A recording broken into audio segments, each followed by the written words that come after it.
I'll call this meeting of the Blackhawk County Board of Supervisors to order. Roll call, please, Mr. Beater. Paul. Here. Leyland. Here. Little. Here. Jelka. Here. Works. Here. Please join us in a moment of silence to reflect on today's actions.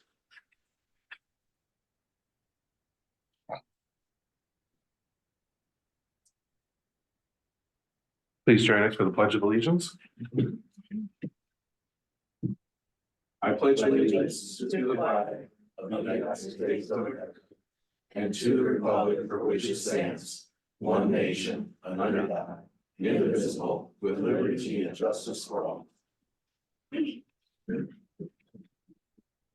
I'll take a motion on the agenda as proposed or amended.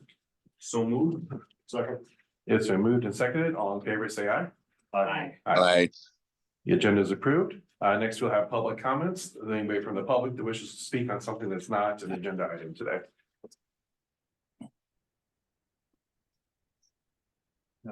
My name is Tim Youngblood, 6830 East Washburn Road. My phone number is 319-240-1739.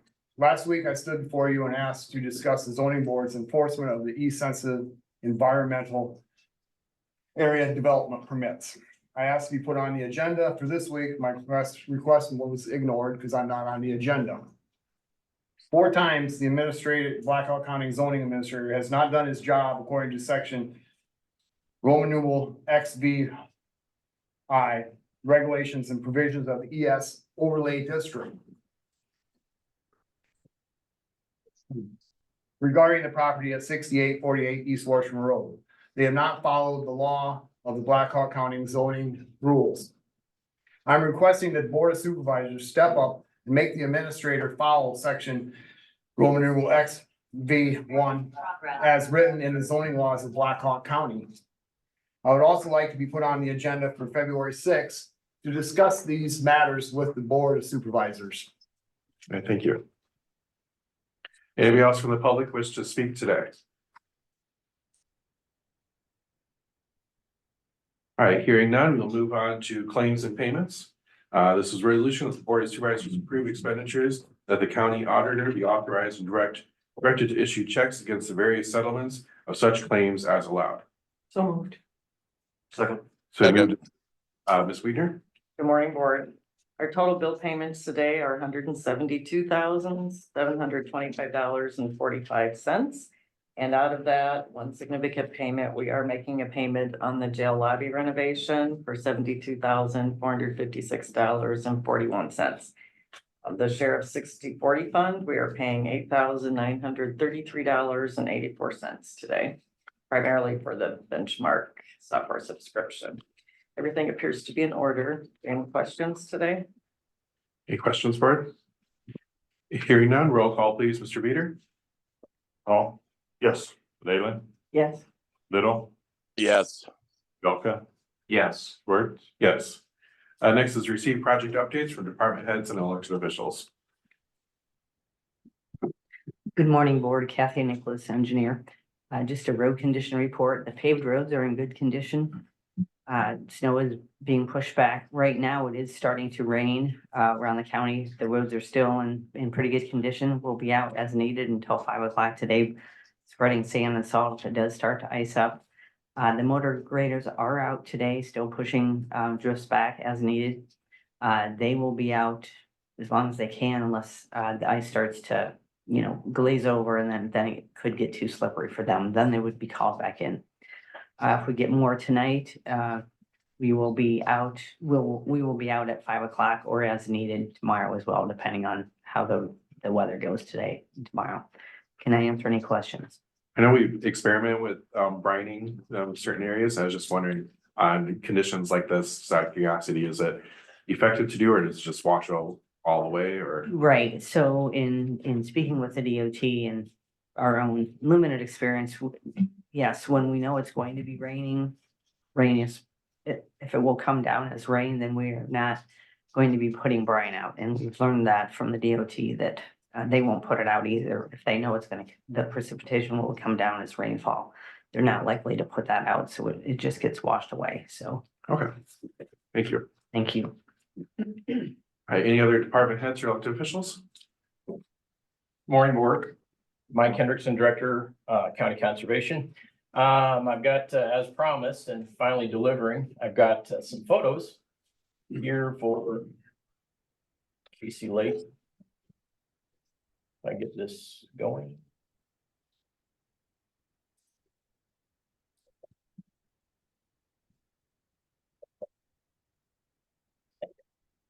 All right. Yep.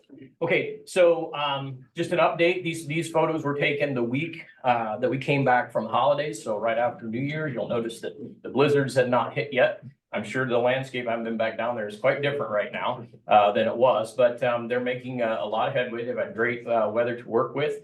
Unfortunately, you know, the really cold weather was exactly what we needed. They had cleared their haul roads. Those things froze really rock solid, and now we're looking at, as far as I can see, 10 days where it's gonna be about freezing every day. So you can only imagine those roads are gonna get slick and greasy, and those trucks that are hauling the excavated material are gonna struggle to get up and down those hills to those spoil sites. But these guys are, it seems like they always have something to do, and they keep things moving. So we'll see how all that goes. I'll be making a trip down there this week to see, you know, what it's looking like. But I'll kind of lay things out. This is the bottom of the lake, which none of us have ever seen. And this is more to the lake actually lays east and west, predominantly east and west.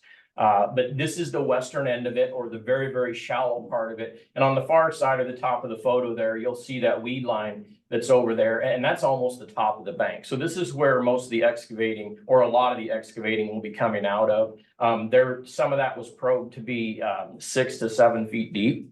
And so a lot of that will be, there's a lot of material to come out of there. Just for reference, you'll see the 3 cabins up on the hill. So this is the cove, what we call the cove, and it's more on the eastern end of the lake, but it runs up to the main road. And the campground would be back behind you to the east there. But very filled in, and a lot of work to do there, but great picture of that. Back to the western end of the lake. Years ago, they talked about they could take boats, just about any boat you wanted to, and go right up under that bridge and actually fish underneath there. That water depth was about 1 foot to 18 inches when we started to drain that lake down. So you couldn't do that anymore unless you had a kayak or something like that, but just no volume at that point. And that really is the main source of the watershed. That's where it comes in first. So all that makes a whole lot of sense, but a lot of material needs to be removed. Got a lot of pictures of the old fish structure that was laying down there. You know, that's been years and years in the making. You'll see how deteriorated that fish structure is. And of course, we have a fish habitat part of this that will really enhance the structure on the bottom of that lake. But a lot of this stuff was very much deteriorating. Obviously, that's off one of the fishing piers that's out there. And so anyway, more pictures. I kind of just went down the lake. This is more towards the middle, kind of in the area of the Lakeview Lodge.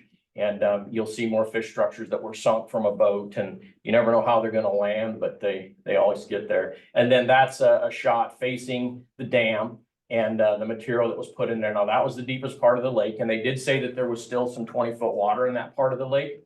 But it will, a lot of excavating will come out of that too. You can kind of see right in the middle of that photo, the outlet tube that's still sitting right there. And we were all shocked. It worked beautifully. It's laid down there for over 50 years. It wasn't plugged, opened right up. So it was interesting. Some of the old tree stumps we thought were interesting, sitting in there. We don't know exactly how high they cut those off. They were left there for fish structure, I'm sure, over 50 years ago when they did that. That it doesn't appear that there would be a lot of siltation there, but we're also kind of wondering if, based on where those are, if there wasn't some scouring as that water moved out towards those tubes and maybe scoured a little bit of that stuff. Because you've got to remember the first little bit of that sediment on top, it was soup. I mean, it just was soup. So I'm sure a lot of that did go down and out of the outlet, or at least forced down to the other end. Took a picture of this. These are the trees that they've root balled out. They took those out to clear an area for one of the sediment sites. And these trees then will be used for habitat once they start that portion of it. And literally they wanted the root balls on those because they'll take the excavators, they'll dig a hole, they'll set those root balls down in that hole. and then they will anchor them, some with cables, it sounds like, cables and anchors. And then some of it with riprap on top of them to hold them down in there, and then they'll let the rest of the tree lay there. But this will be fantastic fish structure, and these will be spread all over the lake. Though most of those are hardwoods, they're oaks, there's some ash in there. But they should last forever when they go under that water and they don't have oxygen to them, they'll be there forever. This is just where they started the excavation of the lake, and that is the northeast corner of the dam. And they started moving stuff out right there. A great picture of the little hole that they've started to dig right there. Moving material. This was, I put this in here, you can kind of see a little green hue to that. That's an indication that they've gotten down to clay. And of course, we have no history of this. We don't know if a lot of clay was brought into that when they built that lake, to kind of line the bottom, or if that occurred naturally. But it's the indicator for them. As soon as they start to bring that up, then they know they're where they need to be, and then they just start moving on out. And this is one of the first spoil sites where they started to dump. And again, you can see that green hue, and that's clay material that they've reached the hard pan, so to speak, and it's an indicator that you've gotten where you need to go. So, any questions at all? Just a quick update. Oh, it's exciting stuff. It is. We'll get some more stuff here in a few weeks, and we'll bring it back to you. So, thank you. All right, any other department heads or elected officials wish to provide an update today? All right, hearing none, we will move on to the minutes approved from the January 16th meeting. So moved. Second. It's been moved and seconded. Any discussion or questions? Hearing none, all in favor, say aye. Aye. Aye. All opposed, minutes are approved. There will be a presentation coming up around 10 o'clock today on strategic planning overview with Tim Garnett, Performance Resources Consulting LLC. Next, you'll entertain a motion on the consent agenda. This will be approved with a single resolution, unless there's anything anybody wishes to pull out to discuss. So moved. So moved and seconded. Any discussion or questions? Hearing none, roll call please, Mr. Veeder. Leyland, Yes. Little, Yes. Jelka. Yes. All. Yes. Work. Yes. Resolution is approved. Next, under item 8, this is under contracts and agreements. This is a resolution that the lowest responsible bid received from Don's Trucks and Sales Incorporated of Fairbank, Iowa, for the purchase of snow equipment in fiscal year 2024 for the Black Hawk County Secondary Roads Department, with a total bid of $350,119 be approved as recommended by Catherine Nicholas, County Engineer. So moved. Second. Moved and seconded. Kathy? Good morning again. So I did send you quite a bit of information about this bid. As you recall, we did open bids last week and we received the one bid from Don's Truck Sales. We would like to be able to eliminate the blades, the cutting edges, excuse me, from that bid, and they gave us like an option to omit that. We would like to omit those just to keep the costs down, so that the cost would only be, like you said, $345,119. This is budgeted out of our FY23 and our FY24 budget. So obviously that time has passed. So we are asking that to be able to fund this, that we would do an amendment later in May to be able to pull some money from our fund balance to pay the remainder of these trucks. Seizure. Hey, any question or discussion, board? All right, hearing none, roll call please, Mr. Veeder. Little, Yes. Jelka. Yes. All. Yes. Leyland. Yes. Worked. Yes. Next, we'll move on to other business. This is a motion to direct the county auditor to advertise for public hearing / bid opening be held at 9:05 a.m. on February 13, 2024 in boardroom 201 of the Black Hawk County Courthouse, 316 East 5th Street, Waterloo, Iowa, for the proposed purchase of one fire alarm panel to be installed at the Black Hawk County Courthouse. So moved. Second. And moved and seconded. Any discussion or questions? Hearing none, all in favor say aye. Aye. All opposed, motion carries. Item B, this is discussion of the property / evidence intakes building. And I had this put on the agenda, it's been on there several times. I've had many discussions with the sheriff's office, Waterloo Police Department, Cedar Falls Police Department, with Rory, our maintenance superintendent. I just wanted to, I have a proposal and I just wanted to hear from the other board members where we stand. Decide whether we need to go back to the drawing board or if we should proceed and how. The one thing I've always wanted to see with the property evidence building is, okay, what's something tangible that other agencies can put forward? I was concerned about the location. What's a good location for this facility? Quite frankly, I didn't like the Raymond site. I just felt it wasn't convenient for the use of other agencies, not all the agencies. And that's what I heard from some of the Waterloo police officers, the chief and a couple captains. And the analogy I use is, now the county, for decades, the county has been fairly fiscally responsible. That's why we're in the fortunate situation where we are with our finances. And I know Michelle gets nervous. Matter of fact, I was gonna buy her a money tree, although I know money doesn't grow on trees, but Hy-Vee happens to have money trees for sale right now. But our previous elected officials, our current elected officials have been quite responsible. We also need to prepare for the future, but we've also taken care of the needs of our county. And right now we do have a need. We do need a property evidence facility for processing, storage. Waterloo does as well. Every agency in the county, quite frankly, needs this. And I've made it clear for years now, but I don't like having our telecommunicators in the basement of the jail. When that decision was made, the space was available. I assume the people in charge says, well, we got space available down there. But it's so, when it floods, when we have a flood, I'm looking at Rory, I mean, and the sheriff is here. It's not a good situation. Any basement in the downtown area is not a good situation. When I was the chief in Waterloo, we'd have flooding, or when we had heavy rain, the locker room in the basement of the city hall would have water running in. And I'm gonna get to the point too of the Waterloo Police Station, because a point I want to make is that building, that facility was built the same year, if I'm not mistaken, as this courthouse. This is a beautiful building.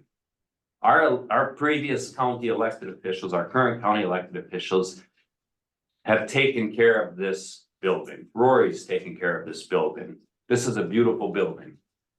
The Waterloo Police Department, it's horrible. I came from a brand new facility in Wisconsin to come to this one. I couldn't believe it. And I'm going to be critical of Waterloo elected officials. That facility, the police department, has been neglected for decades. And that's just an example. They didn't take care of it. Look where they are today. If anybody wants to take a tour over there, the Waterloo Police Department would be more than happy to take you through their facility. And it's like stepping back 20 years in time. I've got a property in Wisconsin, and I had an old tractor to mow that property, a 1947 Alice Chalmers. I'm mowing that property one day and the front wheels on my tractor fell off. I said, well, you know, if I could, so I had a need. If I could have any tractor I wanted to take care of that property with, in my mind, I said, what do I need? I said, I need a 4-wheel drive diesel with a belly mower and a loader.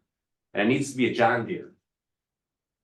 And, I could have taken money out of the bank and bought it, but John Deere was having a deal where you get interest-free financing for 7 or 8 years. So I bought myself that tractor because I had a need.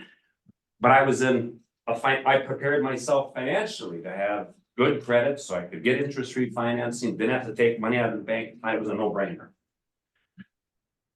My proposal is, the city has a lot. We could, if that window was open, we could see it from here. The old Saxon 7th, I believe, is what it used to be. It's a basically 100 feet by 300 feet. With the setback, we could build a building that's basically 100 feet by 300 feet. Well, my proposal, and the cities, it sounds like they'd be willing to just give the county the lot, prepare the lot. We build the building. And we put property evidence processing in it, storage. And we also, my proposal is we also house dispatch there. In the end, that's a county building. But and our telecommunicators are county employees. They would be in it, of course. But there would also be the city's further contribution would be city employees that they currently have to assist with county property evidence processing needs, storage needs, whatever, not all of it, but some of it, whatever. And we come up with a 28E agreement to establish the parameters of this agreement. So that when we have future elected officials, when we have future appointed officials working in their capacities, we have a good, solid agreement so that there's not bickering, there's not arguing. I'm big on consolidation and our agencies working together. With an appropriate 2080 agreement, we can accomplish that. And the reason why I like to borrow money for this facility, to bond for it, is because we can take advantage of TIF. They'll pay for it. And another dynamic that's coming into play is, if I'm not mistaken, our debt service is dropping dramatically in the near future. And although debt is not always good in government, it is sometimes good to have debts so that when we do have a significant need in the future and we do need to borrow more money, we have the ability and capacity to do so.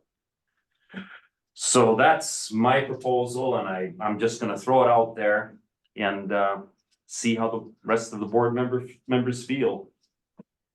Yeah, it's, I've long agreed that I want to see dispatch out of the basement ultimately too. Because I think it's just a more, you know, it's such a critical function, and being in the basement leads to all sorts of vulnerabilities. Natural disasters and everything else for something that you critically need in those moments. And so it's, and I think, I agree with you on that we need to be looking at bonding for some projects. And I brought up a few weeks ago that I want to make sure we examine that this year, utilizing at least know what would be available with the TIP funding to fund bonding. So that is money that we're kind of leaving on the table right now. It's one way to get, you know, we get frustrated in the counties and schools that they have this TIP funding, and it takes it kind of out of our ability to raise funds. But if through this mechanism we can at least access part of that, I'd be curious to know what those numbers come to. So we know what we're kind of working with for that capacity. But I think it's a worthy idea, worth exploring for sure. Yeah, I'd echo that. I'm intrigued by it. The fact that it's in I know when I talked to Tony and Mark previously, one of their concerns about having it within a city versus out at their proposed site was some of the regulations that go along with it. I'm pretty sure that property is in the C3, which would mean it would have less stringent requirements for runoff, for setbacks, all that sort of stuff. So I think it's a really creative approach. I really like the idea of looking at TIF, and making sure, of course, that the city does not just the property, but preparing the lot. I think is important. Ideally, there's, depending on where the dollar amounts come to, I think that's gonna be the big kicker here, because it's not just building the structure to house evidence, but it's also to house dispatch, right? So yeah, I'm intrigued enough, I guess, to continue to kick the tires on it around this concept, if that's sort of what you're looking for. That's what I'm looking for. Exploration of it, I guess, is probably the word I'd look at, I guess, is saying, at least there's so much more information that would be needed from, like you say, a 2080 agreement, also the cost. You mentioned the lot over here. I'm not sure exactly what you have in mind for the building size, and we're talking about very different structures, from an evidence intake facility versus a place for dispatch. And I don't know what you had in mind for them for an office, but I assume it was some more of a structure, regular building structure, or thinking of that for the location. I'm not sure. So a lot of I guess a lot of things to question and work through, as well as Kathy's we talked about using our bonding capability, and I was gonna say, she's got a multi-year project that she's talked to us about too, as far as for her buildings and some of those things that are in the immediate calendar schedule already, so, or to be discussed by us, but so it's certainly something that we could talk about when you talk about partners or people being supportive of this. It's just the project in general, probably. I'm guessing that they think the need is there when they had those letters of support. No. No concerns about the where? The location, no concerns about the location here, or did they? No. Matter of fact, Cedar Falls was intrigued. I had invited, the meeting we had 2 weeks ago. I had invited them, matter of fact, I approached their city council and said, I'd like to do something jointly involve Cedar Falls. And I said, I realize you may not want to be involved now, but I'm here because maybe in the future you would.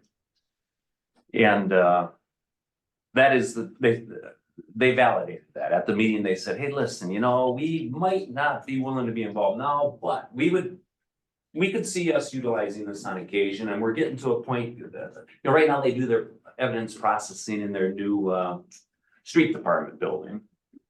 And but they said we could see at some time in the future, and paying for these projects, we tax every single resident in the county for paying for these projects, including people who live in Waterloo, Cedar Falls.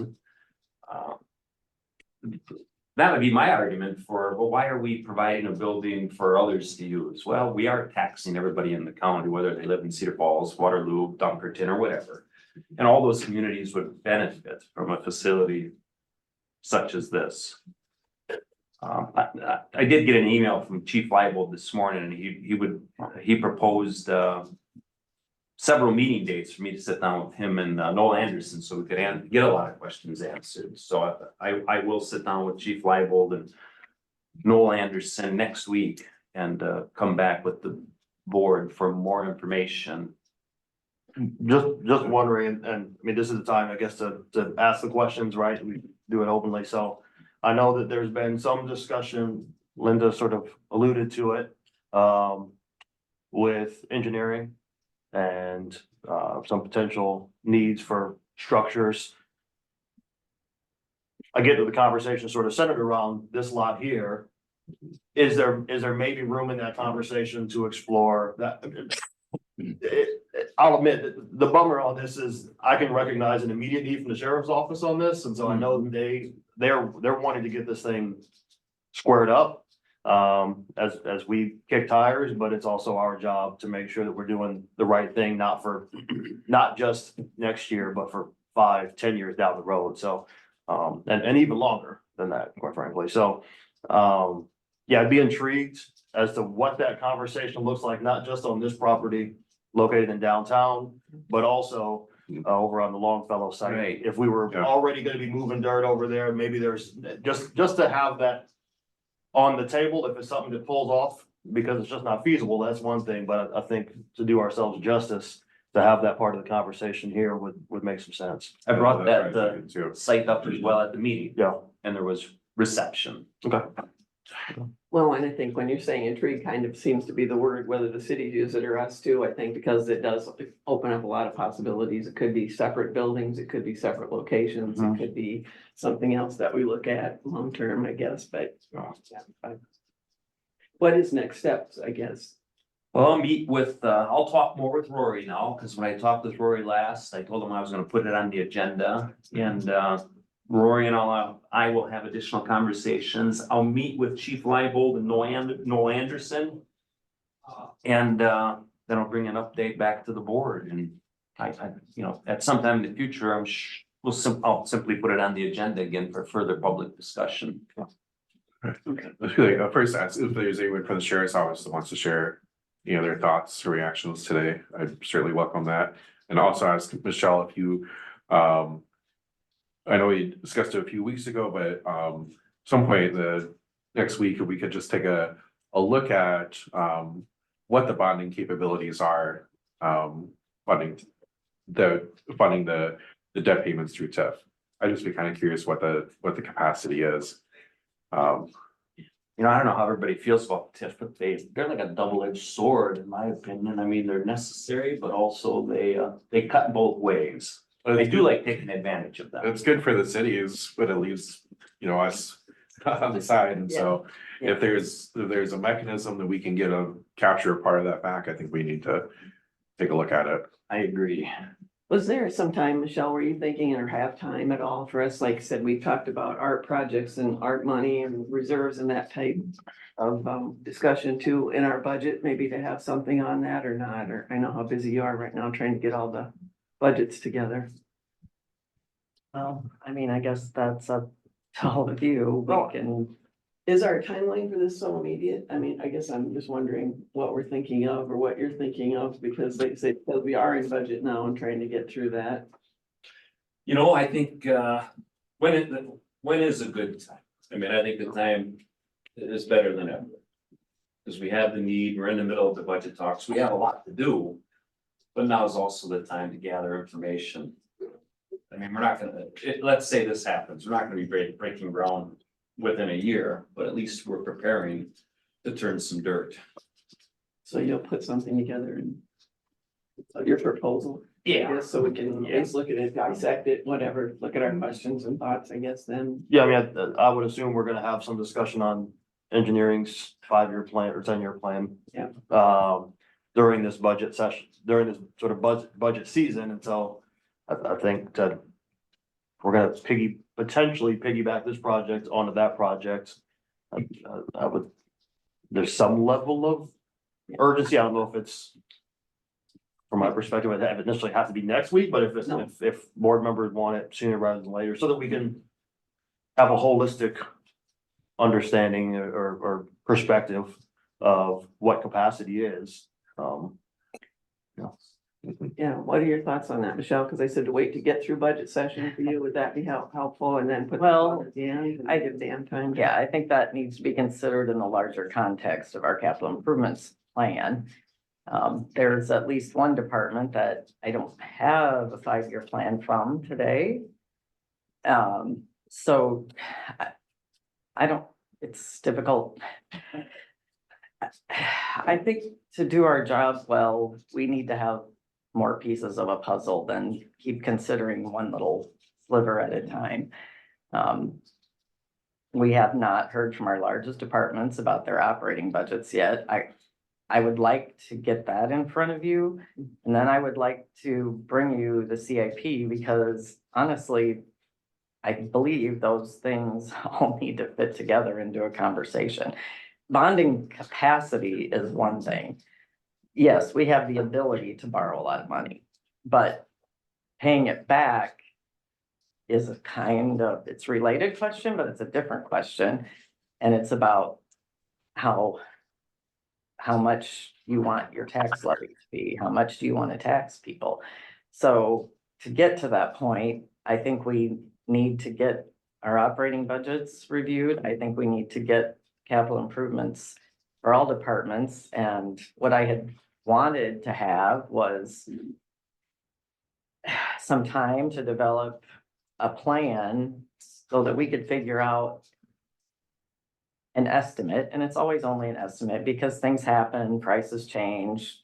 You have an emergency, I get that, but I've worked with CIPs in other places where we were able to do a 5-year and kind of put it together, some estimates of how much do we need to have each year.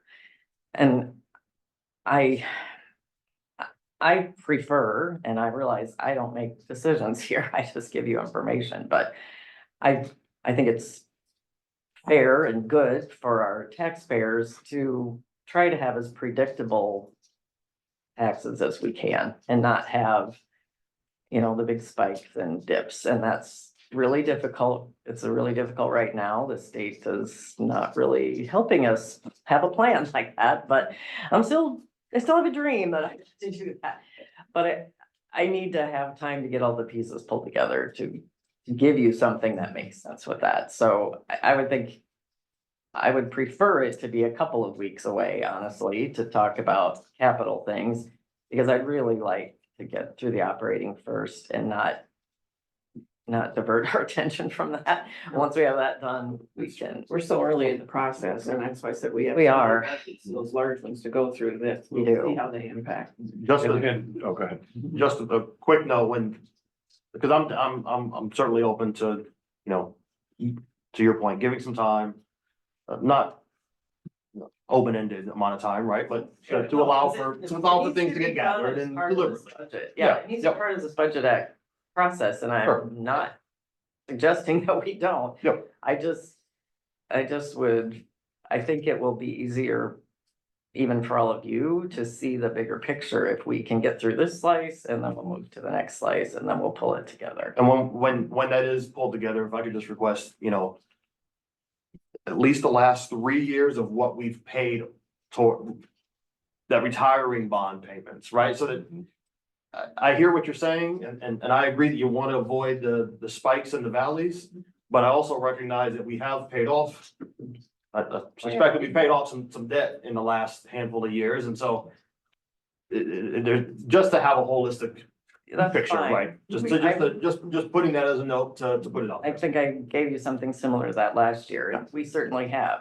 But we also need to remind ourselves, a lot of that was paid back with different sources. I mean, we issued debt on behalf of the Solid Waste Commission. We've issued debt on behalf of E911.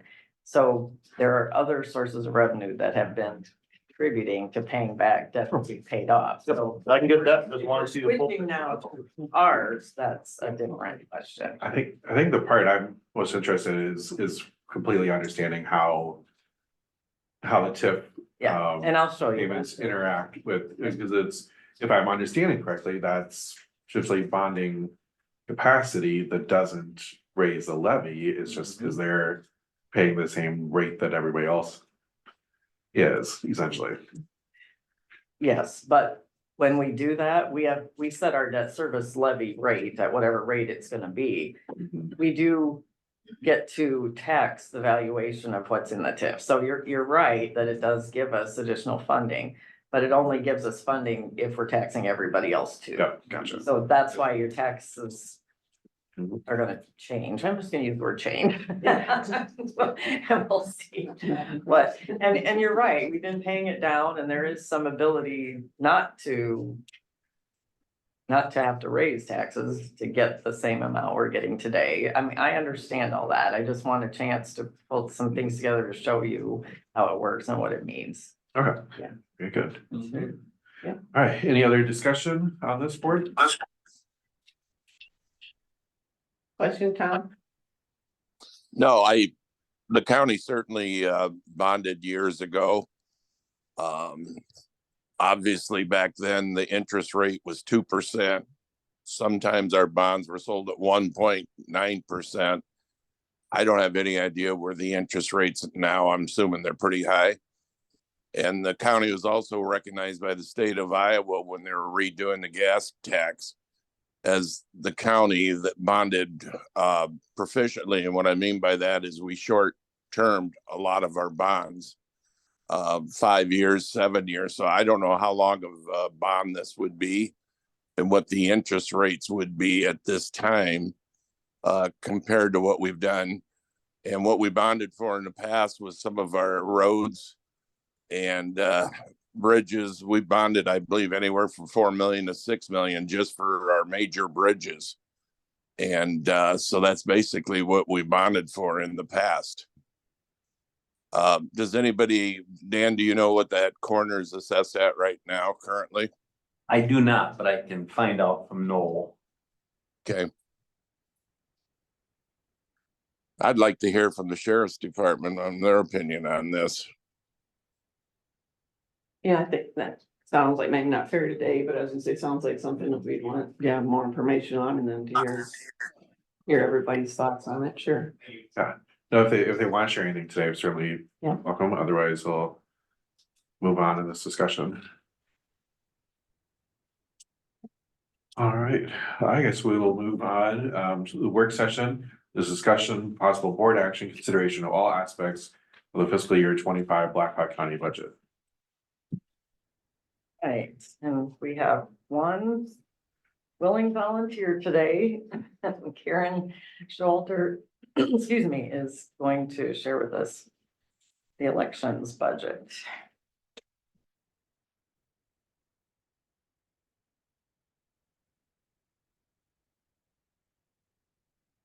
Good morning. Morning. So I will go over our budget for FY 25. You will see that it is higher. And in short, that's because we are about to enter a presidential election for this fiscal year. So that's always going to be our most expensive election. A couple things just to note before I go through some of the detail. When preparing for this budget, I typically would go back to the most like election. So that would have been FY 21. So you're not seeing that on here, but I'll note some of those expenses. And then just I certainly have not forgotten, but if anybody else forgot, that was during our COVID year running a presidential election and we had to completely change how we ran elections. So it was a little bit challenging to compare FY 20 because essentially we just ran a much more robust absentee program, which is just unusual. So did some comparisons to FY 21, but then also going back to FY 17. So the biggest challenge on our budget every year is to predict voter turnout. And so a lot of that expense, just to determine how much of that expense needs to go to election day expense and how much of that expense needs to go to the absentee ballot program, is really challenging. It's obviously 2020 was what it was because of COVID, and then 22, just to give you a couple of stats, typically we see about 40% of the electorate voting by absentee and 60% voting on election day. That completely swapped in 2020. And so as we try to compare and plan for 22, it was hard to just determine if that was going to continue having more people voting absentee than on election day. I think that the post 2020 rhetoric changed what we had planned to do in 22. So we actually saw it flip back to going 40% absentee. Actually, it was even lower than 40%. And again, I think that was the rhetoric we were facing after the 2020 election. So a little bit long-winded about planning for this fiscal year and this presidential election, but also worth noting just some of the challenges we have faced in the last few years. Just to give you some highlights on the budget and why you can see some changes and increases. And again, that's really because we are going into a presidential election. So the biggest increase on that is if you just compare it to last fiscal year, we are able to work with about 300 extra precinct workers to be able to administer those elections, but we are planning to hire at least 400 for the presidential. It just takes more hands on deck, more workers to administer a presidential election. So those are the increases you can see with training, mileage, election precinct officials. A couple other things I just want to note on here, when you see the contracted office expense, you can see that we typically have not really had to utilize that in even fiscal years. But again, because we just have such a short window, now we only have 20 days really to administer the absentee program. We just need a lot more hands to help us in the office. As you know, we only have 3, so we typically need to bring in about 20 additional staff to stuff the ballots, to process our voters at the counter, and then to process all the absentee ballot request forms that come in. So because we only have a 20-day window we can work with, we just need those extra hands. And with the election remodel, we're going to be moving all of our in-person voting down to the basement. And so we'll have to hire precinct workers to man that through the 20 days. So that's where that 25,000 comes into play. Just to note, in 2020, that number was 40,000, just to give you a good comparison of what we have in the past. And that is only because our absentee program, typically we see about 28,000 absentee ballots for a presidential, and we had nearly 50,000 in 2020. So that was the increase, extra hands on deck that needed to happen in 2020. A couple of other things worth noting on the printing and the postage, again, that is just the sheer volume of absentee ballots that we see for a presidential election. A couple of additional expenses in there is that we are running very low on our absentee ballot inventory with the delivery envelopes and affidavit envelopes, so we're gonna have to order a whole nother batch on that. Also worth noting, ballot printing has gone up a lot. It used to be just 4 years ago, it was 25 cents a ballot to print, and now it's 34 cents a ballot to print, so that can make a significant change to our printing cost. Postage is the same, again, just the sheer number of absentee ballots that we'll be sending out. Also worth noting, there was a change in the legislature. We are required to send what we call a no activity mailer. And the legislature changed some of that wording. And so now if you don't vote in any general election, you're made inactive and we have to send you a mailer. And so that increased our budget by about $7,500, $8,000, so we have to do that now for after every general election. Election supplies, nothing unusual. Again, it's just a larger volume election. Just to give you an example, all of our printers out at our precincts, that toner for all those printers, it's about $10,000 every time we do an election. So nothing unusual there. Again, just a sheer volume. And then just one minor additional change. We need to order some new handicap voting booths, so that's just the extra cost in there. I think I've covered most of all the changes. Any questions for me? Any questions, board? That's all pretty straightforward. Yeah, it's gonna be a presidential election, so it just costs more. When you're looking at a turnout in a city school election, which is unfortunately about 20%, a presidential election is more like 75, 80%. So it's just a sheer volume. Okay, well, thank you. Thank you. All right. Thank you. All right, Oh, I forgot. go ahead. Sorry. Yes, but I'm having some technical difficulties over here. One of the things when just talking to Michelle and Al, this has been an ongoing conversation, and I know Michelle said we're gonna get to capital, so it's not a part of this budget, but I did just want to bring up that our laptops, our electronic poll books really need to be replaced. They're over 5 years old. They're running really slow, certainly out at the precincts, but even us loading the election database. Sometimes we have to do a few of those laptops 5 or 6 times before it fully loads. So it's time to replace them. I don't know if Michelle has that up there, but we're looking at about 137,000. Of course, that's just an approximate number until we go out for a bid. But I thought I'd be remiss not to bring that up, and that that's something that we really need to be replaced. Which is not in the budget I just showed you. There you go. It's the 2026 one you were saving for us. Yes, our voting machine equipment, I can touch on that. The vendors tell us that that's typically good for 10 years, and we did purchase that in 2016. We did purchase it for $650,000. I gotta imagine after 10 years, that's gonna go up a bit, but just wanted to also get that on your radar. But the electronic poll books or our laptops are something that we would really like to replace here this year. You said So most are about 5 years old? Or something? Over 5 years. 5, okay. I believe we purchased them in the summer of 2018. And we tried to do them in kind of a rotation, so there was over 3 years that we purchased them. It was worth trying, but now we're also stuck with having 3 different types of laptops. And it just would be really nice if all of our workers were operating off the same laptop. But the newest is the 18. We had purchased some before that. Okay. you may have questions on that 2026 version. There's 650,000 in one column and 975 in another. The 975, I added 15%, literally picked that out of the air.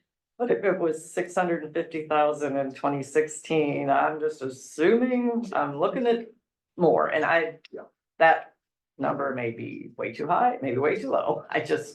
I would have that question if I were sitting in your chair, so I thought I would explain why I did that. And that's something I can get from our current vendor. Of course, we would go out for a bid, but I certainly could get a more updated number from our current vendor on what that would look like to replace all of our existing equipment. As we look at 5-year plans, that would be Yeah. important to have a more accurate number just Sure. for now, just because, what it'll do, sure. Yeah. Okay, next year. And that quote for the laptops, that came from Al, so that's a pretty recent estimate. School board, Al, you, IT director, that was a quote for, I think it was probably 6 months ago.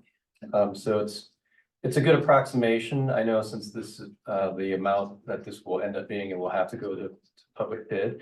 But that gives us a kind of a good idea. These laptops aren't almost as, not the same specs as our current work laptops. I was trying to save a little bit money by just down speccing them just a little bit. But once if we were to proceed with this and we submit a bid, I think the bids would probably come in pretty competitive.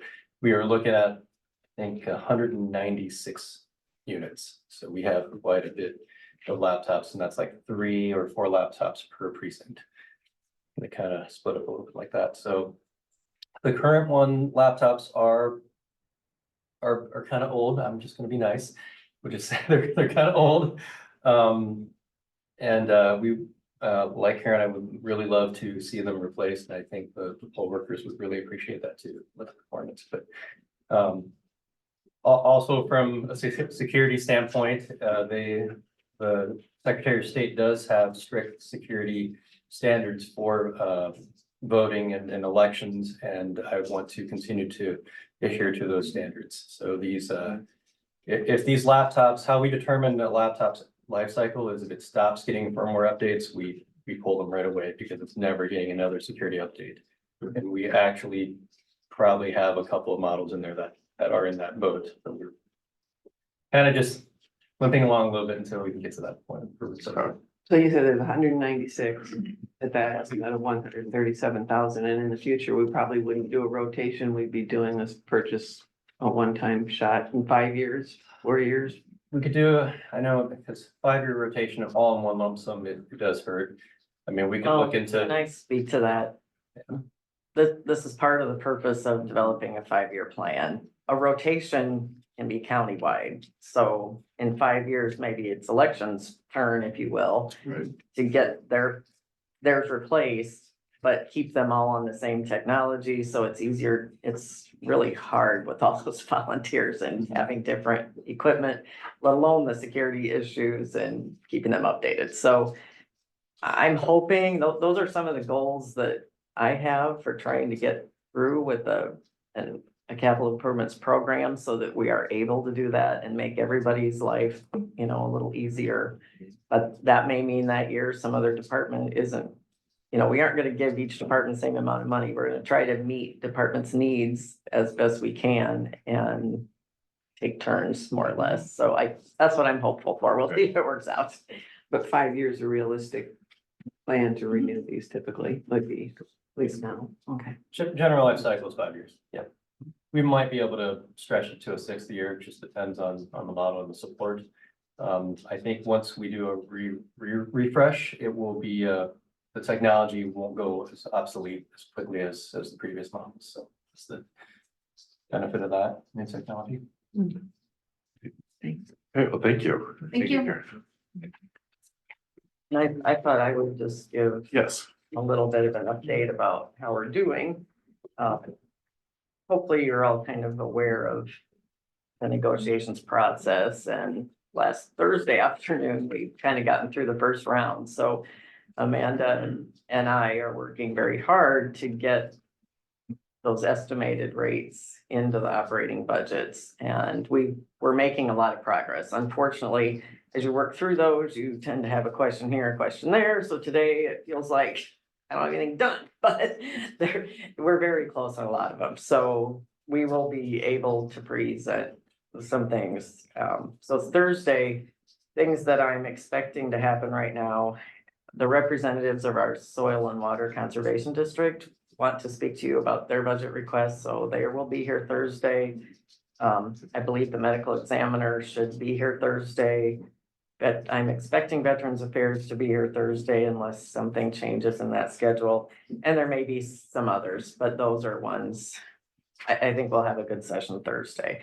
But I also need to share with you, there's 2 reports that I have to do yet that have to be filed by January 31st. So I won't be able to just focus on getting these together. We've got an ARPA quarterly report that has to be filed with US Treasury that takes some work.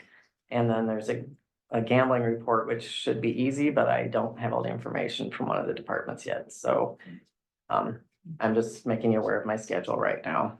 I think we have 8 of our larger departments left. So to be presented to you, they're all in varying stages of completion, but we'll have a busy couple of weeks, but I think we're making progress and we'll get more to you shortly. I appreciate it. You mentioned too that you had one department that hasn't got their 5-year plan to you too, so perhaps we should be challenging them to get that to you as soon as possible, so we can have some of that information when we do that. Yep. Absolutely. All right, well, we're going to have our presentation here at 10 o'clock. Do folks need a little recess before he comes in or anything? That sounds good. Yeah, that'd be great. Yeah. All right, back to order. We'll move on now to our presentation. This is Tim Garnett of Performance Resources Consulting LLC. And I can either let you start, but I was gonna say just a few words, as I said, mentioned last week, that, as we knew, we put strategic planning in our budget for this year and thought it was, I think it's been 10 years, we said with it, so it was well overdue. And, last fall, I think we've probably all been, doing some research and exploration of trying to find someone that would help us with that.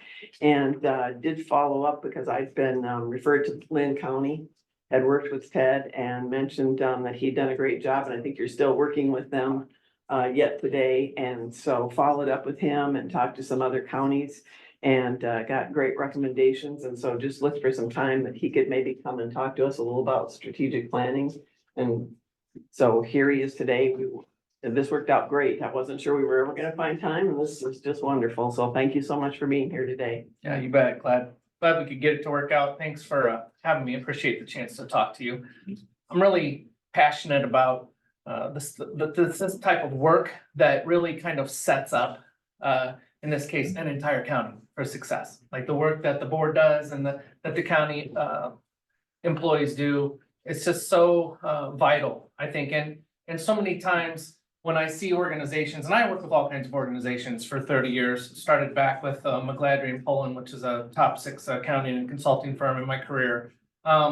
So many organizations, so many people, I think, will put more time and effort into what they're going to invest in their 401k than they will into strategically planning their organization's future or their family's future for that matter.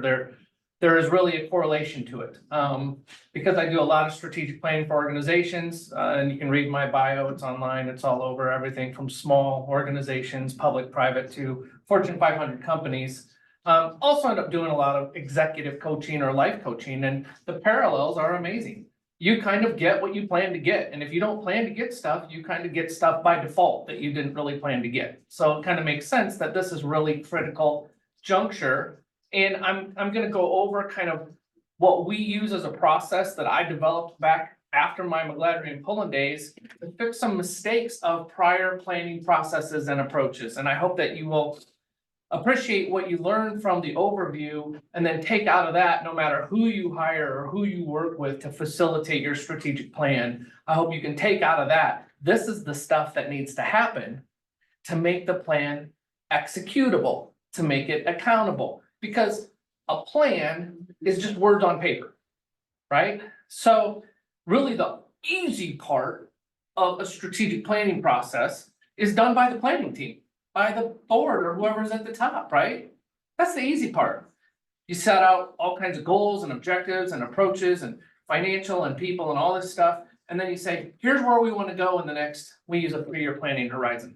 Because any planning horizon, now we used to do 5 years and everything's junk after 3 years because you can't, too much change. So after 3 years, you gotta kind of revisit the plan. But you set this all out for 3 years and say, this is where we want the county to go. This is the direction. Really, the planning team and really a board of supervisors' job is to set the what in place. That's different from the how. The how is broken down. Staff has to be able to see a path to get to the how, because if they can't see a path to get to the how, then it doesn't get executed. And then all that work in strategic planning is wasted. Nobody knows the plan, then nobody executes the plan. And then we come back 3 years later and say, why didn't we get this stuff done? It didn't get executed. So there's the number one mistake of strategic planning. We call them spots, strategic plan on top shelf. From what I could tell, the last time Blackhawk County did one was in 2013. And I actually kind of looked at some of that stuff, and it's actually pretty good. I usually grade prior strategic planning content, and it usually falls in the D- or F category. And the stuff that Blackhawk County did was probably in the B- category. It was not too bad. The question is, are you using it? And we can test if you're using it by saying, you can't execute a plan that you don't know. Organizations that are executing their plan know their plan. Why do they know their plan? They're talking about it. It's accountable. They're meeting on it. They're grading it. They're tracking it. They know it, right? Most organizations don't know their plan. Most organizations aren't grading their plan.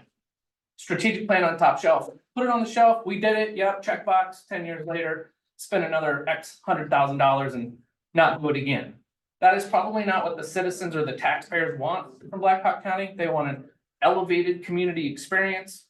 We could talk about what that looks like for Blackhawk County, but what they don't want is to spend money talking, and what I don't want my brand associated with an unexecuted, unaccountable plan, right? So just to test it, hate to put you on the spot, but I do this to every board, okay? Blackhawk County has some foundational pieces that we could, if we wanted to, pull forward. Or we could build on what was in the past, or we could start with a white sheet of paper. That would end up being up to the planning team, up to you. Sometimes it's easier and better to start, but sometimes you learn from the past boards and from the past and pull some of that forward, right? Either way is an option, but just to test it. Let's say you're gonna have a mission or a vision statement, some core values, and some key results areas. I'm gonna go over that in a second. That's how we break it down. What do you think are Blackhawk County's 6 core values? Anybody know them? Raise your hand if you know all 6. Why don't we know them? We don't talk about them. We don't grade them. We don't hold ours. So it's just fluff, okay? I know what they are. They're right there. Effective, responsible, collaborative, efficient, adaptive. They're on the wall, and you walk in here every day. Like I just had another client who, a prospect who I was talking, they had a huge mural on their wall. They walk past it every day. It has their core values. I said, what are your core values? They're like, oh, I think there's one around this and one. I'm like, you walk by it every day, you don't know it. Right?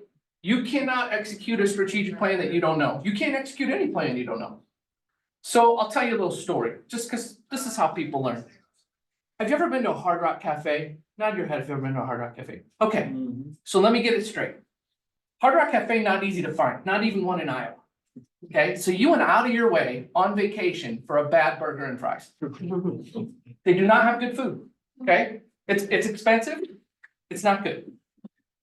I have a couple musicians in my family, musical kids, so we like to go to Hard Rock Cafe. We were at one in about 2010, and across from me was a high top table with a bunch of kind of younger folks having a birthday party for one of the guys over there. And at some point, he was getting pretty happy with his birthday party, and he had a mug of beer in his hand. He climbed up on top of this high top table, stood on top of it in the middle of Hard Rock Cafe. Songs on the radio, on the tubes, and he's singing and he's drinking on top of the table. Now, I'm a former vice president of human resources and safety director. Okay, this tampers with my sense of like this is a workplace injury about ready to happen. So out of the door happens to be our waitress, was their waitress. Comes running this Hard Rock Cafe waitress. She climbs up on the I thought she's gonna get the guy down. Get down, right? She climbs up on top of the table, starts dancing with him. I was confused. We just went from an employee or a customer injury issue, safety issue, to a workers' comp potential risk. Okay. Song's over, they get down, she comes over to our table. I said, excuse me, what just happened over there? I'm confused. She says, oh, you must not know the mission of Hard Rock Cafe. I said, no, but I'm kind of into that stuff. I do it for a living. So lay it on me. I'm surprised you, as a waitress, right? Not the planning team, not a manager, not the general manager, not the regional. I'm surprised you know it. What is it? She says, to deliver the spirit of rock and roll by providing a fantastic entertainment experience. I looked at her, I said, I know what's not in there is good food. Because that is not what Hard Rock Cafe is aimed at. They're not aimed at providing a good food. They're aimed at providing an experience, and it's important that they all know that, because that's what drives a 17% higher net operating margin. You make or save 17% of your gross annual budget by executing. So this, back in the day when I first started doing this, I thought all the strategic planning stuff was just fluff, right? At the end of the day, when done right, it makes or saves a lot of money. I don't know what Black Hawk County's annual gross operating budget is, but I'm gonna guess it's millions with an S, right? I don't know what 17% of that number is, but I bet it's also millions with an S. Oh, we got the auditor right here. We can probably find out what it would be if we look at the finance director. And the two of you could figure out what 10 to 7, take 10% of that budget, Look at her, she So- goes to the penny. Yeah, we could probably get it. She's doing the numbers right now. So I was really intrigued by that because I went to look at Hard Rock Cafe's approach, and it turns out they have an accountability system. Those employees love working there. They want to work there. Does Black Hawk County want to attract the best talent and retain the best? Yeah, it makes it more efficient. It makes it more effective to have a good accountant versus an incompetent one. So there's all kinds of domino effects to what gets started in the planning team. And it starts with having a mission, which you got some good fodder there that we could use, some core values that people are held accountable to. One of the things I asked Lisa at Lynn County when she started talking to me several years ago is I said, has anyone at Lynn County ever been fired for violating the core values of the county? And she said, no, because I don't even know that we know our core values. Interestingly enough, working on it for a couple of years, she called me one day, she said, I'm so excited. I was like, well, I'm not really excited, but I'm kind of excited to call you and tell you that someone is being held accountable for our core values. I'm not happy that has to happen, but at least we know now they're real. We actually have them, we're using them, people are held accountable to them, and if you violate them, there's a process, right? To get you back on track, or make sure you don't come pollute Black Hawk County anymore with your lack of core values execution. So there's a question mark there, right? Well, let's look at the process. That's why I'm passionate about organizations, because it's about people, right? It's about, we have people here that we're serving that, I always ask counties, who's your customer? Do you have a customer? I mean, it's not like they're gonna go get their license plate somewhere else. Like, they're kind of captive, aren't they? Like, they can't just, well, guess who your most important customer is? It's each other. I can tell you how the external, and this is true of the public sector that I work with too. I can tell you how, if you go into Red Robin and get a cheeseburger, you're gonna get a survey. How was your cheeseburger today? Customer satisfaction survey. Well, I can tell you how the customer satisfaction is gonna go. I can tell you what those metrics are gonna look like. If you first show me, how does that wait staff treat each other? How do they treat the cook in the back room? How do they treat the manager? If that team sees each other as their most important customer, everybody else gets treated just as well. But if they treat each other poorly internally, well, I can tell you what your CSAT, your customer satisfaction numbers are gonna look like externally with your guests that are coming in to get cheeseburgers. So it starts with treating each other at the board level, at the department head level. I just got off a call with Lynn County this morning, was talking to one of their departments. We're gonna do some strategic planning work, because once we break it down at the board level, we break it down at the department level. So it's a work breakdown structure. And the department head was like, well, I know my team has work to do with each other, but who's my team? I said, you're a part of the team. You're part of that deputies, you're on the deputies team, you're on the staff's team, you're part of the 38 department team. You're just not up here as a department head, you're on the team. How do you serve them on the team? Now, at the end of the day, somebody might have to make a decision, be held accountable. If the newspaper writes an article, it's gonna be about the department head. So at the end of the day, you have that, but you're part of the team. So let's look how we break it down. So if you got a piece of paper and a pen, I'm gonna have you follow along. And I want you to draw a little diagram, okay? It's gonna be like a wheel with a hub in the middle and spokes. Okay, so put a few spokes on your wheel, like a wagon wheel, right?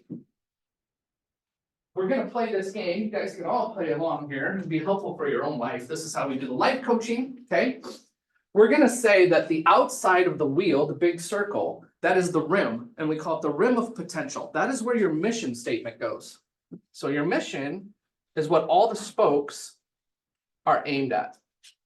In this case, we're gonna use a very generic mission because we're doing a life plan example. We're gonna say that it is your mission, Chris, to have a good life, right? You wanna have a good life.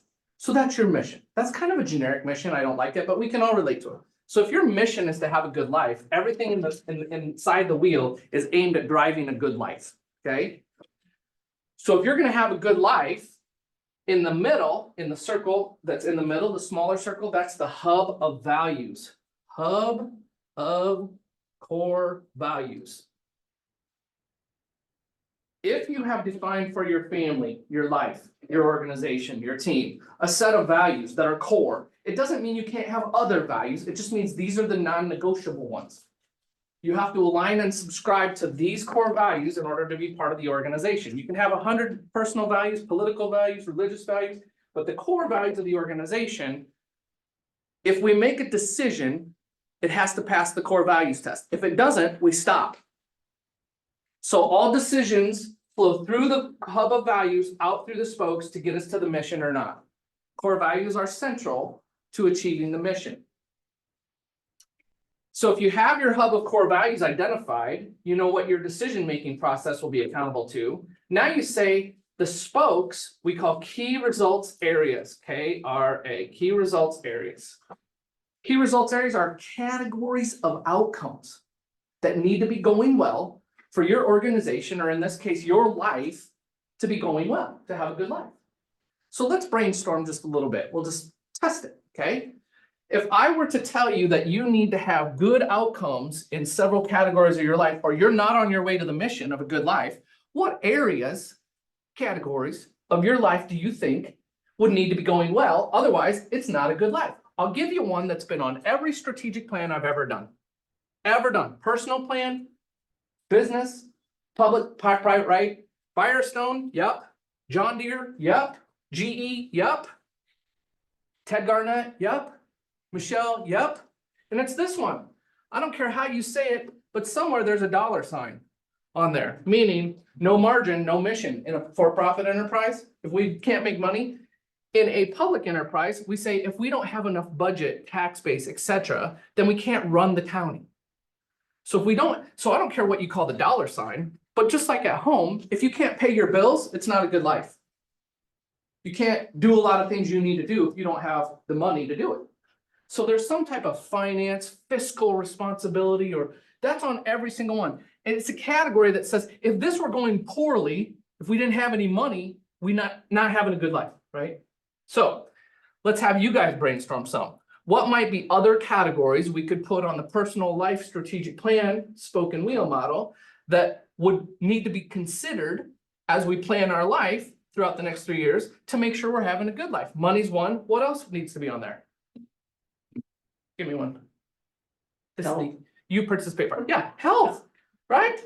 If you have all the money in the world, but you're laying in a hospital bed, you're not on your way to a good life. We got to fix the hospital bed thing, right? Money might be great, but money has to go good. Health has to go good. So let's say you're super healthy and you have all the money you need.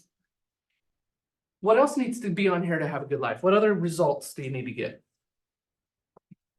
Domestic happiness. Yeah, happiness, domestic, and you're probably thinking at some level, relationships, right?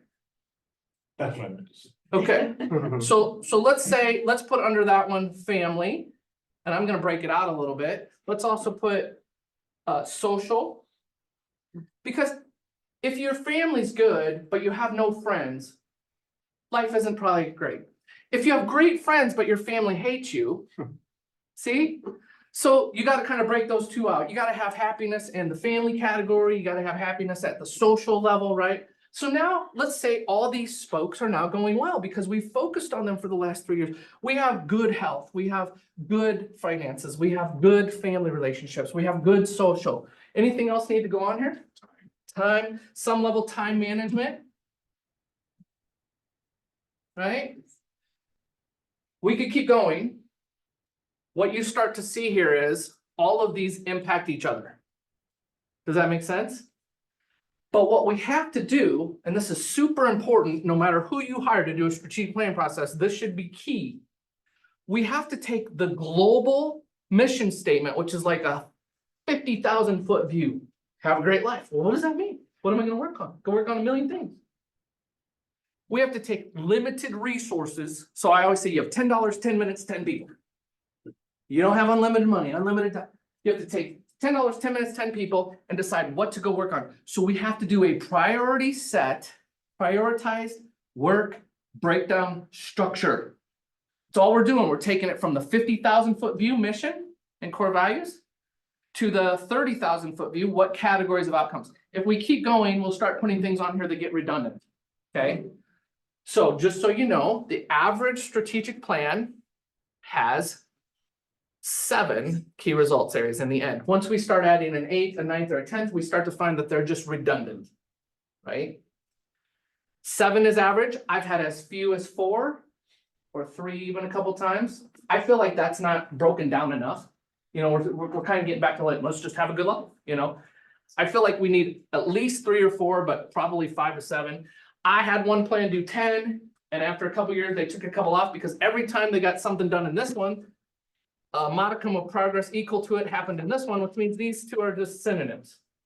So they went from 10 down to 8. The board takes the input that we will help facilitate from the entire county at some level. Staff, departments, community stakeholders. It comes to the board, the planning team, and then you have to represent those not present. Does that, you understand? You're representing hundreds of thousands of people in your planning in these categories, what they would want. Yes, what you would want, but also what they would want. Representing those not present, what do we need to do for health? Representing those not present, finances, right? Represent, that's what the planning team's job description is. So we end up with about 7 of these. Under each of these, once we have decided these are the areas that the county needs to get results in, we go through another round of representing those not present by identifying some goal areas. We call them critical objective goals, COG, critical objective goals. If you want to be a consultant someday, all you have to do is take everything and make it an acronym. Okay, how you become a consultant. So you have key results areas, KRAs are the spokes, health, social, money. Now we're going to break health down and say, what is a critical objective goal under health? You might have an idea, you might have an idea, and we're going to take all those goals and put them under health, and then we're going to prioritize them 1 through 3. You want to know why? If we had 15 goals under health or 15 goals under finance, and we had 7 key results areas, let's just say we had 10 goals under each. How many would we have? 10 under 7 is, I know, math in public, scary. So don't give the wrong answer. 70, we'd have 70 goals. What would you guess is the number of goals that any organization or family can accomplish in a 3-year planning horizon? Because, let me be clear, these are strategic goals. Most organizations cannot allocate all of their money to strategic efforts. They have to do what we call operational stuff, which is run the county, do what we did yesterday, keep, right? Usually that amount of resources consumes about 90 to 99% operational. We're gonna not stop doing the business of the county to do the strategic stuff. This stuff is discretionary. We could do A or B or C. We have $10, 10 minutes, 10 people. That's what I mean by 10%. We will have a discussion about what do we really think is discretionary. If you tell me you only have 1%, of your budget time and people discretionary, everything else is consumed operationally, we have a much different conversation about what can get done, don't we? 1%. We gotta be real. If you got 5 or 7, like most organizations, we can put some more stuff in here. But I can tell you right now, if you have 70 goals and 5% of your resources can go to it, you wanna take a guess on how many of those goals we might shoot to get done in 3 years? Any guesses? Great, huh? 5 to 7. Excellent. 7 is the number. We can get about 7 of these targeted, maybe 10 if we're really doing good. Well, guess what? If you can only get 10 done out of 70, you better be really good at prioritizing, right? Because you're not gonna get all this stuff done. And it's a fallacy to try to say to yourself, inch deep, mile wide, let's get a little, all of it done. Nothing gets done. That's another huge mistake. So we're gonna brainstorm several of these, come up with a top 3, a top 3, a top 3. If we have 3 times 7, we have 21, and even that will require us to delineate top half, bottom half, top 10, bottom 11. It's something that planning teams, they don't like me for facilitating that prioritization process because they want to do it all. And I force them to get it down to a focus so that the staff now can know here, by the way, if you have a strategic planning consultant tell you this is how it works, run, because this doesn't work this way. You take all these critical objective goals in all of these categories, right? Family, social 3, right? And what you don't do is prioritize them within the category. Because then you'll have health 1, right? Finance 1, marketing 1, and then you'll have 7 number 1 priorities. The problem with that is, if you have 7 number 1 priorities, you don't know the definition of a priority. Because the definition of priority is there can only be 1. Something's 2, something's 3. Not only that, when I did the city of Cedar Rapids back in 2006 it was, we did our KRAs and our critical objective goals. And then I came back 3 years later, so 2006, 7, 8, 9 to redo their plan. Does anybody know what happened to City of Cedar Rapids in 2008? Yeah, the 5th worst natural disaster in the history of the country. Okay. So when I came back in 2009, we put a whole new spoke on the wheel called flood mitigation and recovery, right? And we had 15 important and urgent things. So if we were to prioritize and say, well, we want to work on health 1, social 1, that's wrong. 6 of their top 7 for the next 3 years came out of this one KRA, flood mitigation, and it needed to, right? So you may have 2 from this, if that's not going well, that may be number 1 and number 3, and 1 over here comes in 2, and 1, and you have your top 7 to 10. Super, super important prioritization process. So there's the overview is when we get to the critical objective goal level and we have them prioritize 1, 2, 3, 4, 5, 6, 7, 8, 9, 10. Okay. Once we get to that point, we have now given staff the ability to see what the important priorities are, what the goal outcome orientation is, what category it's under, right? And now we'll hand that off to who we call the experts, the people closest to the process, and say, what would you do under each one of these to give us an action plan as a board for, see, now it's breaking down even further. There's an action plan under each goal. That's done by those who are closest to the process, not the board. This is getting into the how now, right? Under each action plan is a set of tactics. So if I was going to take health, true story, several years ago, my doctor said, your cholesterol is too high. You need to get your cholesterol below 200. It's 380. So I knew what the metric was. It needs to go below 200. I knew where I was at. It's 380. So under that, get cholesterol under 200, I had an action plan of diet. I need to change my diet, right? So I did some research on what to eat, Cheerios, oatmeal, right? But still, the Cheerios and oatmeal, just because I tell the board, here's my action plan. I'm researching diet and I'm gonna go get Cheerios and oatmeal for the county, right?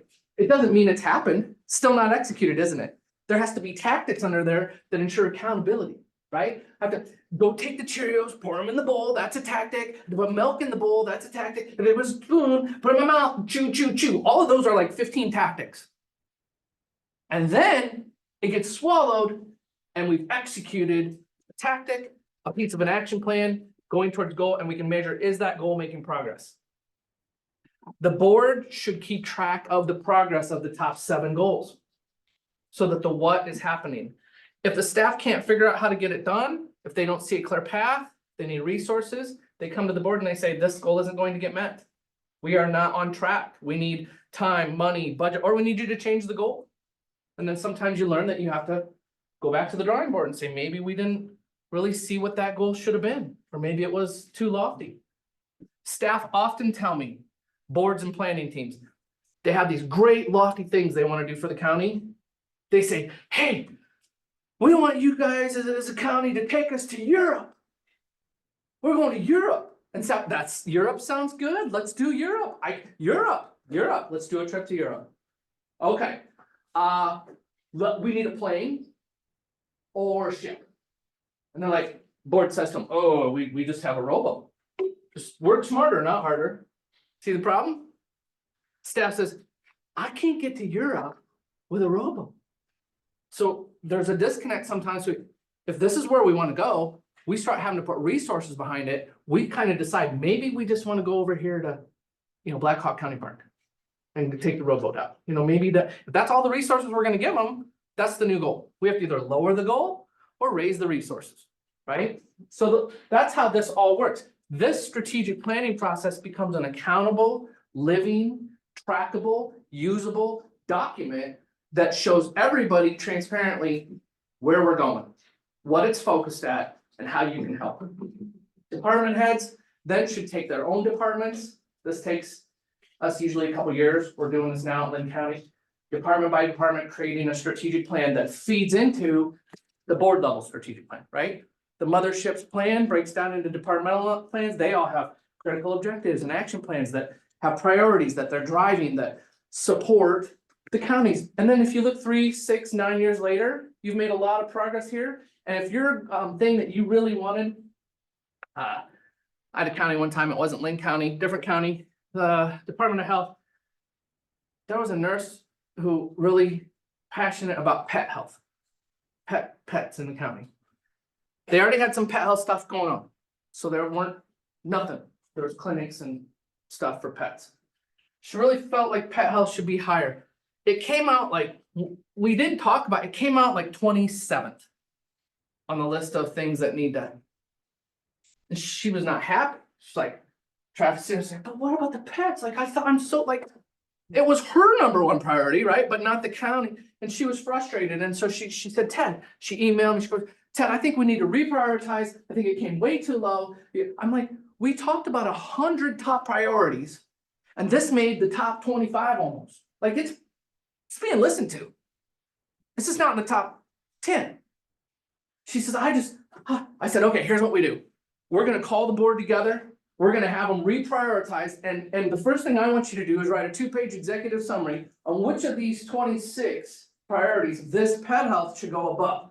Because as far as I think what they're going to say is all these priorities above it affect 300,000 people, 200,000. Pet health affects 50,000 people. And those who have unhealthy pet issues is only like 2,000 people. So we have a 2,000 person impact. Which of these 300,000 people impacts are you going to put it above?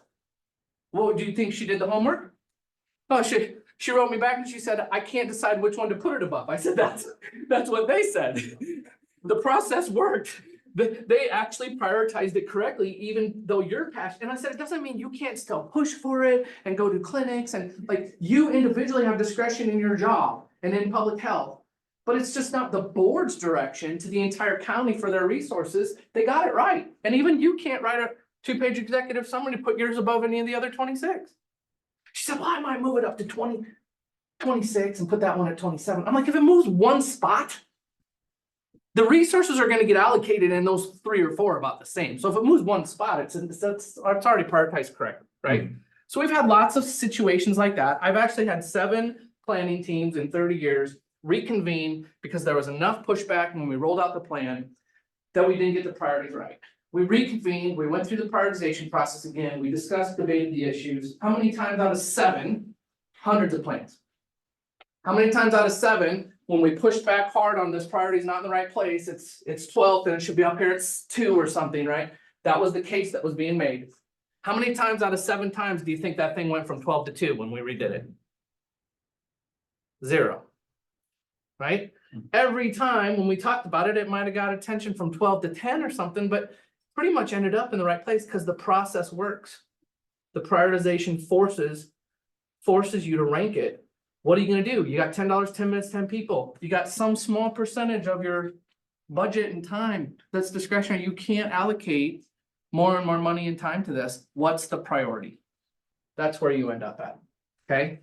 So this is the planning process. There's some pre-work, what we call phase 0, planning to plan, which is where we do intake, get some information from folks that are down the chain so they can feed it up to you. If you look on page 2, page 1 is just my bio. If you look on page 2, phase 1, plan to plan. This is where we do some intake, op scan. We will decide what groups, how much of that we want to get. That then informs the planning team what they need to do to represent those not present so that they're putting all the issues on the table, not just their issues on the table. The board speaks collectively out of this process by putting the key results areas and the critical objectives, the hub of values, the mission together. And once we have done that, we onboard the department heads, basically roll it out to them and create stakeholder messaging. There could be an external facing strategic plan that goes out kind of as a marketing message to community stakeholders, et cetera. There could be an internal version that has a little bit more detail and department heads, et cetera. They're gonna wanna know, how do I plug into this? What is my department gonna be responsible for? Where are we at into these priorities? The way the plan gets executed is that everyone in the county, I don't know how many employees your county has, but Lynn County has a little over 700 employees. We need almost all those people to lick their thumb and put their thumbprint on this plan and see themselves in it. They need to have a role and something to drive the plan forward. That's how we get them bought in, like at Hard Rock Cafe. That's how they'll execute the core values of the mission. That's how they have to have something to aim at. Their strategic buy-in is what gets it done or not. Like I said, 95 to 100% of every strategic plan gets executed by those not present in the room to do the planning. So if we don't get their thumbprint on it, man, we don't really even need to do strategic planning. It's just a check the box, right? We want to get something that's accountable, transparent. Your job kind of stops there and end of phase 2, execute starts phase 3. They develop the action plans, the tactical stuff, give you guys reporting, tell you if it's going well or not, if it's not going well or not, what do they need from you as far as your help. Again, you can either change the goal, change the budget, change the time frame. Those are the triple constraints of any project management. They say we have a rowboat, you say we can't get a plane, no budget. Then can we move the goal to Blackhawk? I used to lifeguard over here at George West State Park. Let's go to George West and rowboat across. Board says, no, we don't want to go across George West State Park. Okay, if you're not gonna change the goal, and you're not gonna change the budget, the rowboat's all we got, then if you wanna go to Europe, you better give us like 150 years. Right, we gotta change the time. You thought this was a 3-year goal? We're telling you with the rowboat, we're probably gonna lose a lot of people, a lot of workers' comp on the way, because people are gonna fall out of that boat, but we might get there in 150 years, floating on the logs of the wreckage of the boat. You move the time, so in the triple constraint of project management, I gotta keep putting that in front of the planning team. What are they gonna say when we roll this out to them? Are they gonna say they have the resources, or are they gonna need them resourced? Are you prepared to allocate budget and time to this or not? It helps you know your plan in a way that you're competent to then give it to them. There's probably a pushback at some level, but they're basically telling you, I always tell the staff, your job is to tell the board how you can do it, not why you can't. Board has said, go here. That's the what. I need a plane. That's telling them how they can do it. Now it's the board. If the board says no plane, but oh, sorry, you guys don't want to go to Europe. Right? Not me, not department head telling you can't go there. It's the board that's deciding that we can't get a plane, then choose a new goal, right? So everybody's in this kind of symbiotic push-pull, productive tension, we call it, relationship, where the board's holding everyone accountable to go move the county one step closer to its mission, one step closer every single month, every single week with accountability. Staff is in this relationship of saying, I wanna do that, here's how we're gonna do that, let's do it, and if we're not doing it, here's why. So everyone's on the same page to either change or improve or cancel and start over. Those are the options, so. That's the overview, that's anybody who does any strategic planning, that process right there should be, especially the prioritization, the work breakdown structure. If you don't have that, you won't get the stuff that people need. When they don't have what they need, there's gaps. When there's gaps, they don't do it because they don't know it. And then we end up 3 years later going, I think we got a couple of things done. You're gonna get a couple things done because you have good people. You're gonna. The difference is, we did some research back in 2000, it was. Non-strategic rigor organizations that don't have this plan, get 2 to 3 of their top critical objectives done over the course of 2 to 3 years, over the 3-year plan. They don't not get anything done. You figure out how to get stuff done. Strategic rigor organizations get 7 to 10. That doesn't sound like a huge difference, does it? 2 or 3, 7 or 10. If you look at that out over 3, 6, 9, a decade, let's say though. 7, 14, 21 things done. Guess what? Pet health down here at 21. In 3 years, it actually gets done. An organization that only gets 3, 6, 9 things done, well, they're gonna be way behind this other organization. Who do you think has better salary to pay their people? Who has better equipment to give their people? Therefore, who attracts and retains better talent? Well, then that's just a circular argument. The better talent you get, the better chance you get 10 things done than you get 7 things done. So you're attracting talent from other counties to come do better stuff for Blackhawk County because they can see the plan, they get to do the plan, they're executing the plan. You get 21 things done in 3 years. You're in a better place than if you only got 9 things done, right? Pet health got done, 21. If you're not very good, you know what, that talented nurse, she quits because 10 years later, pet health has only moved up to 11th. She's done. No one's paying attention to my stuff. She leaves. Let's hope she's not the most talented nurse in the state because we just lost her. She was patient for 10 years, but can't get stuff done.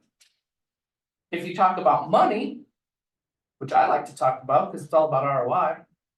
If you talk about money, what's 17% of your gross operating budget?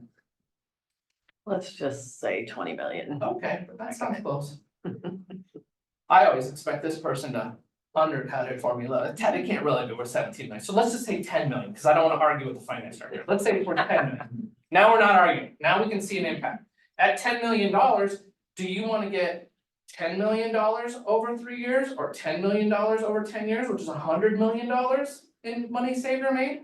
Or do you want to be the 3 non-strategic rigor by default? Do you want to be that county? And that's probably maybe $1 million. Do you want $10 million over 10 years or $100 million? Which would you prefer? Would be nice to 100, yeah. 100 million. That's where we get budget for more people, more talent, do more programs, serve the community.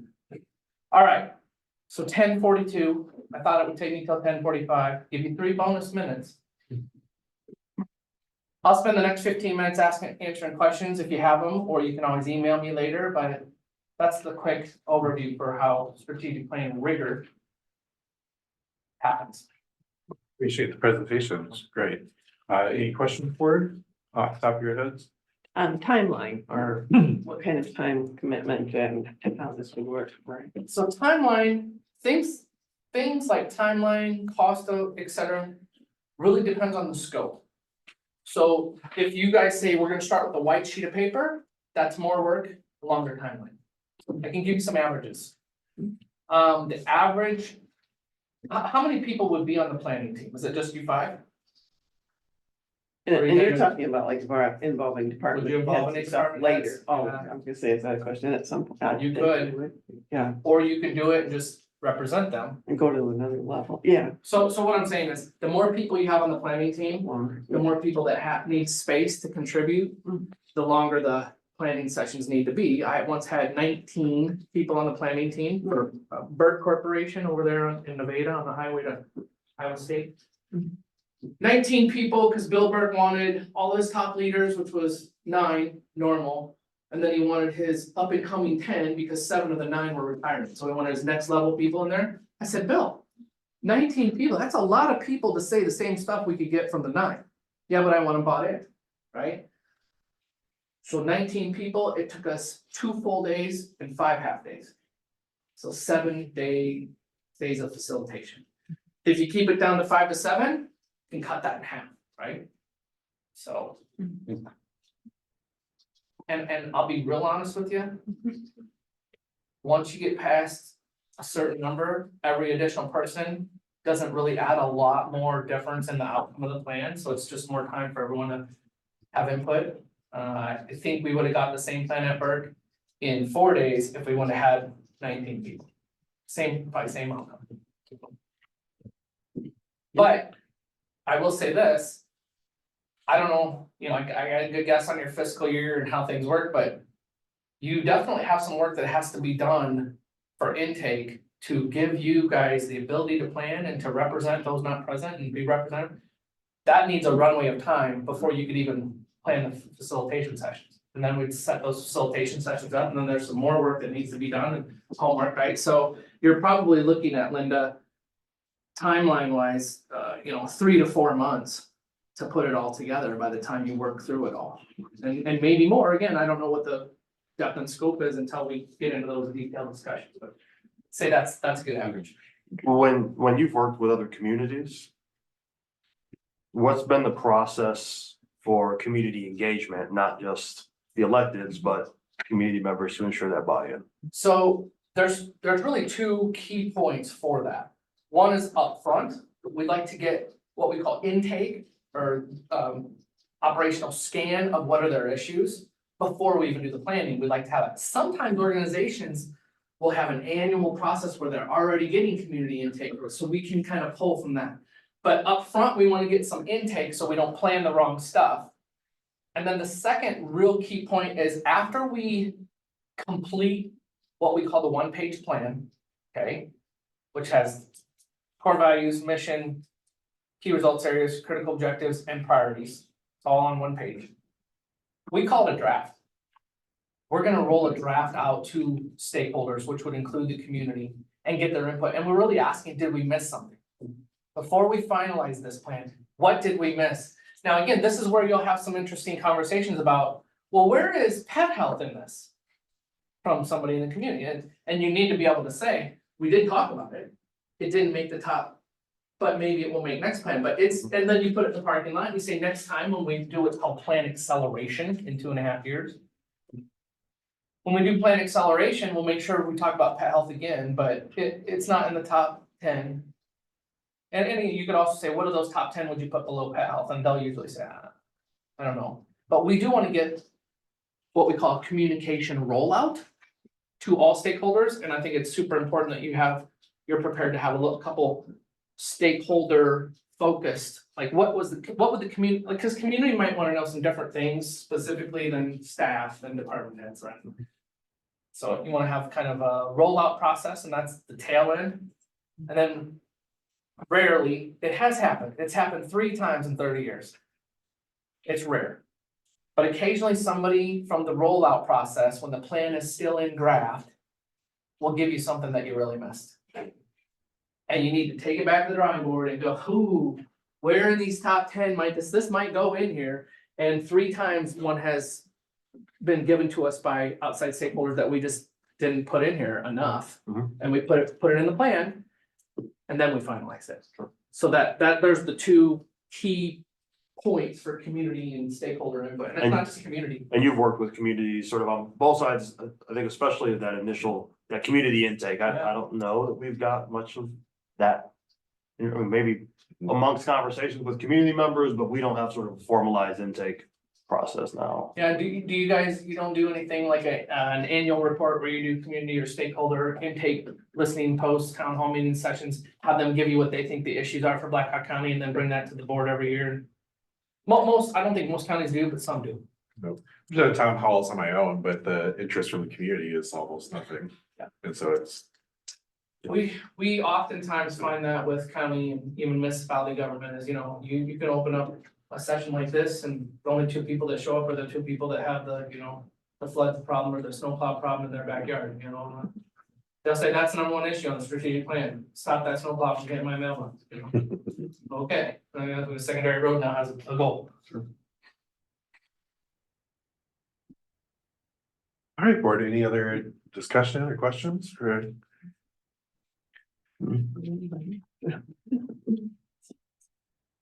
Okay, well, appreciate the excellent conversation and we'll definitely be figuring out our next steps here pretty soon. But Yeah. I would love for you to figure it out, whether it's me or somebody else pretty soon, like you said, Chris, because of the runway. It's almost like if it takes 4 or 5 months, then you want this by next fiscal year, let's do the math as far as how many months are left. So. Okay, guys, thank you so much for having me. Appreciate it. Thank you. Thank you so much for making the trip. Yeah. The weather and everything too, so it's good to have you in person. I know we talked earlier, you didn't have time and it didn't work out to be able to do something on Zoom, but so much better to have you here in person. So thank you. I appreciate you letting me come in person. I think it's easier for you to learn the process quicker in person. So. Oh, for sure. Yeah, to go through all that exercise that you did with us there, it would be difficult. So interesting. Okay, do you want to leave it, just follow up with me when you? Yep. Okay, all right, thank you. guys. Thank you. Thank you. All right.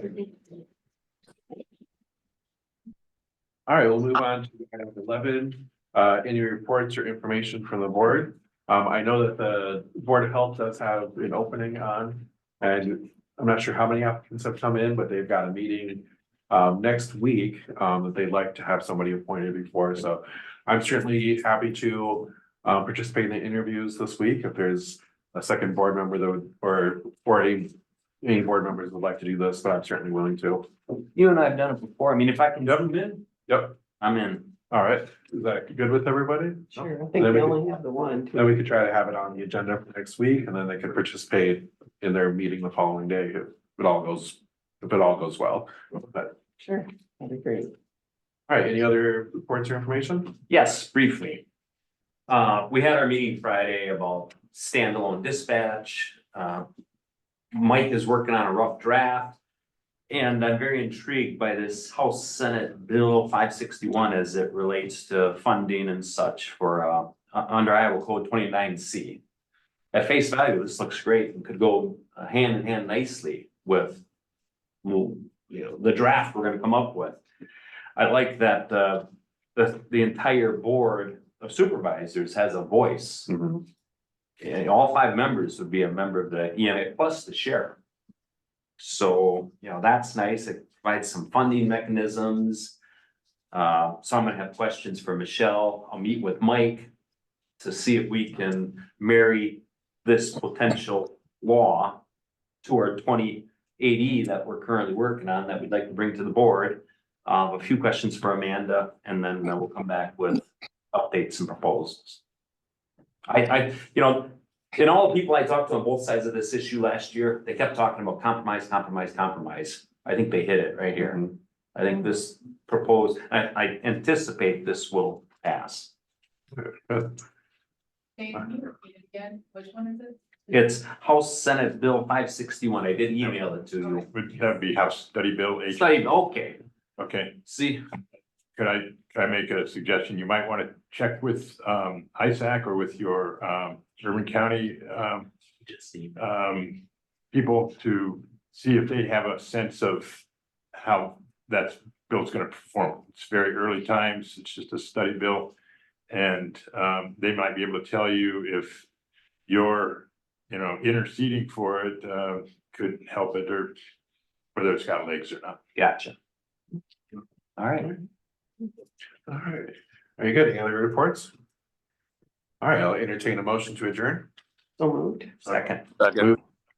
All in favor? Aye. Aye. This meeting's adjourned. Thank you, everyone.